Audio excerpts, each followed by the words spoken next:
Hello YouTube, this is Dexter Nolan. I'm here with the brand new budget deck profile of Baby Raccoons. These are a series of small, level 2 beast type monsters capable of making some explosive plays. And with access to some of the best monsters in the game, such as Leo, Keeper of the Sacred Tree, and Achuria Beast, this deck should not be underestimated. So without further ado, this is my list for Baby Raccoons. First up, we have the 6 Raccoons.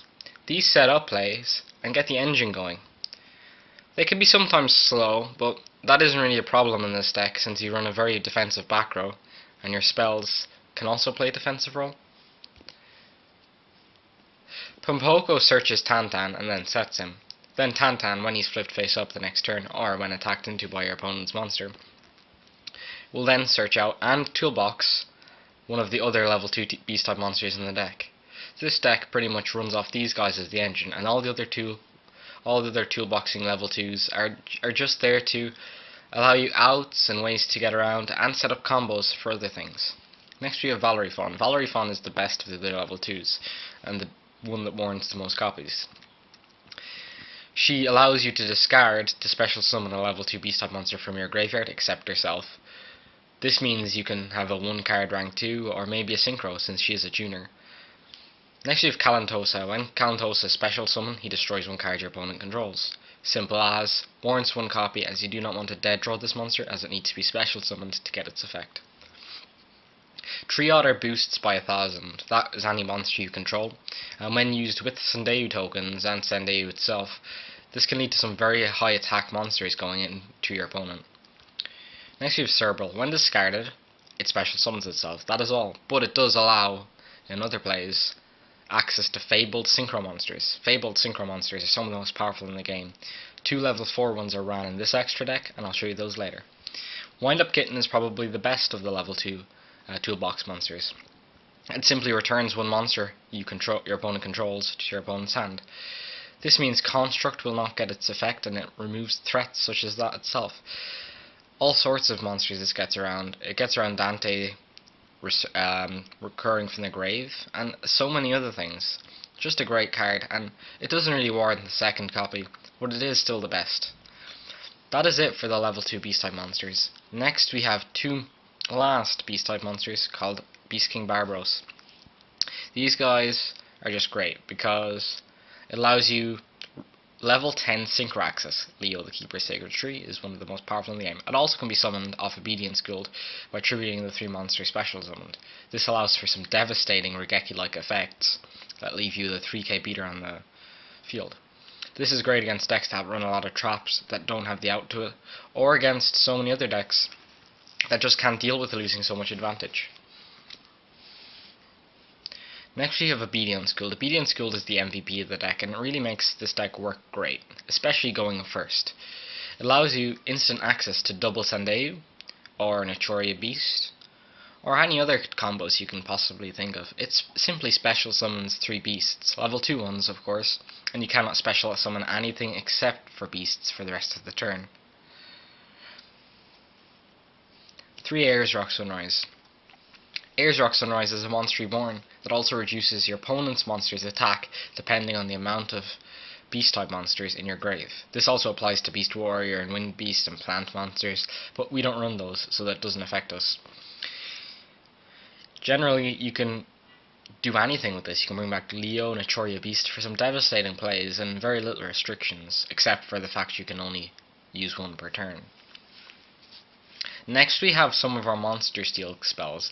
These are very important and integral to this deck because it allows us to get rid of our weaker level 2 beast type monsters when we don't have Obedience Gould or Ayers Rock, and swap them for your opponent's very powerful monsters such as El Shaddai Construct, Dante, Virgil, or sometimes something like Trishul or Valkyris if playing against Necros. I run 2 creature swaps. I feel this is one of the better ones other than Snatch Steal, but Snatch Steal is limited, and I think it gives us the right amount without being too cloggy. I run 1 enemy controller because it's less cloggy because it can always be used defensively too, but it's still a very good card. I don't run the 2 copies of this because I think Creature Swap is better overall. The fact that you get to steal permanently and do a lot of damage by killing over your Raccoon, getting that in the grave, is also very useful. Then I run the one Snatch Steal, which is just the one of because it's limited, but it's clearly the best. That's it for our monster steals, but that's 4 of them, which is quite a lot considering. Next we have Regeki and Book of Moon. These are very good, strong spells and can often lead to some power plays. Regeki is a complete board wipe for your opponent, and Book of Moon gets around the Jin lock. These are 2 really excellent cards that have an awful lot of utility, and I think you should run them in most decks if you can. 3 MST, because 3 MST gets around those pesky floodgates that really kill this deck, such as Vandy's Emptiness, which wins against the deck on its own, and is just a generally great card. Next you have Traps. I run 2 tech options straight up for the traps, which are Burst Rebirth and Horn of the Phantom Beast. I believe you have enough life points to spare that Burst Rebirth becomes very effective and can bring back a Tantan on your opponent's turn when they're attacking to both serve as a jump blocker and to really disrupt their play. If they attack into the Tantan, you've absorbed all of that damage, then you get to bring out a Kalantosa or something else to destroy whatever they have. It's really, really powerful and not to be underestimated. Horn of the Phantom Beast also racks up a lot of advantage, especially if used with a Leo, or maybe even something like Naturia Beast. This can lead some devastating outcomes and OTKs for your opponent if you have it at the right times. It can be clocky, and so can Burst Rebirth, and that's why I run 1 copy of each. Next you have Solemn Warning, Compulsory Evacuation Device, Bottomless Trap Hole, and Torrential Tribute. These are some very good and powerful defensive traps, and with Trishula and Necros coming into the format, I think Torrential has gained a lot of cool possibilities. They're not immune to destruction, and they don't really float that well, so I think Torrential has come back a bit. It's good against the Teller Knights too, and not too bad against Cliffworts. It can prevent OTKs, although they can try and do that next turn. But this deck is an OTK deck in itself, and so you don't really mind that. If it buys you another turn to do game-breaking damage, well, then it does that. I run 2-dimensional Prison, and the reason I run 2 is because I think a lot of the decks at the current meta aren't really immune to battle traps, and it can usually banish something like a Dante. They don't expect it, and it can be really, really crucial to winning the game, especially if those cards don't float.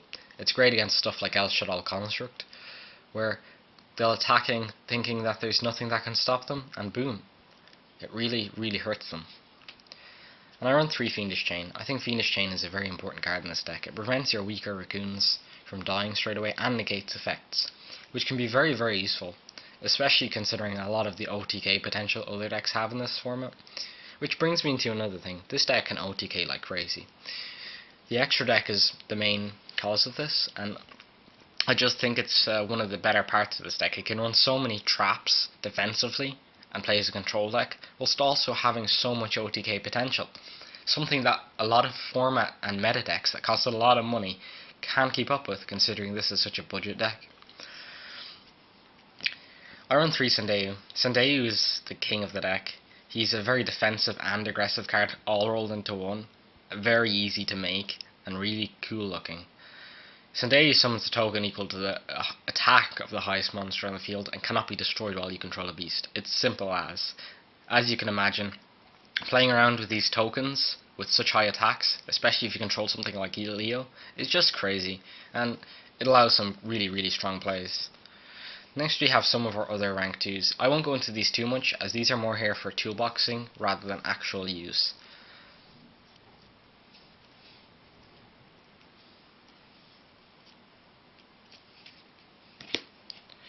Gachi Gachi and Centuria are probably the 2 most useful. This is hyper aggressive, somewhat similar to Castell, and this is super defensive, somewhat similar to Zenmain's. Neither are as good, but since we're rank 2s and we can summon them easier, we don't really mind that. These ones I've yet to summon, however they do offer some utility in certain situations, and thus warrant an extra X space. Often in this deck you have very few choices of what you go into, mainly because some of your options are just so good that you won't really want to go into something else. With rank 2s, you never really want to go into anything other than Sindhu. Maybe Centuria sometimes, but that's it. Same with the Synchros. It's usually Leo or Naturia Beast that are your main wants, otherwise you just exceed. But when you do need these, they're there, and this kills the meta, and this kills Burning Abyss. So these are 2 ways to win those matchups. This kills everything, and this kills Burning Abyss.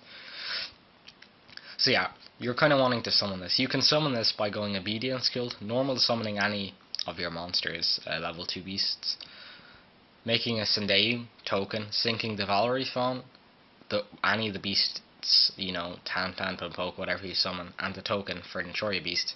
Then you have a defense position immune to destruction, Sendeu, and an Enshoria beast preventing your opponent from making plays at all, especially playing decks like Necros or Shaddolls, or even Cliff Forts. Next you have Goyo Guardian. Goyo Guardian is easily summoned, but usually it's better off just to summon double Sendeu or some other combination of monsters. For the level 4 synchros, which are the last in the deck, we have Balmung and Armory Arm. These are our generic ones, however they're not very good, and usually, as I said before, it's better to go into a Exceed, but the option is always there as the extra deck space is never tight. And last but not least, the Fabled synchros. These are 2 of the most powerful synchros, especially level 4 in the game. This is pretty much immune to destruction when you manage your cards in hand, and this is a godlike controlling card that, if you play your hand right, can really stop your opponent from doing anything. You negate everything they do while you have an equal amount of cards in your hand as they do theirs. This is especially good mid to late game, where you both have minimal hand advantage. You have 2 or 3 and they have 2 and 3. They go to activate something, it's negated. It really can devastate at that point where the resources are so vital. Just that one negation wins games.